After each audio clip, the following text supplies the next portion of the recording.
Hi guys, kain tayo. Ang ulam ko ay paksiw. Yung niluto ko guys na paksiw. Ayan, ang start guys yun. Yung malaki guys, nabili ko lang yung halagang 50 pesos. Ayan, may okra at talong tayo guys. Ayan, may sili pa tayo.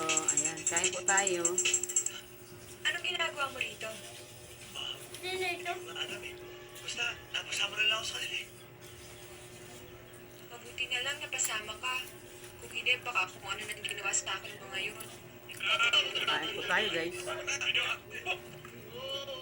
O teka, anong kabuluhan ito? Sino ang mga taong yan? Mrs., pinasok na magnanakong bahay niyo. Ang ibig mo sabihin, mga magnanakaw ang lahat ng ito? Kanto na guys, ang kalalaking isda na nabili ko guys. 6 na piraso, 50 pesos na. Sinasabi ko na nga ba't hindi ka gagawa ng magaling eh? Hindi po ma, siya nga po nagligtas sa akin eh. Paano siya? Paano napunta yan dito sa bahay natin?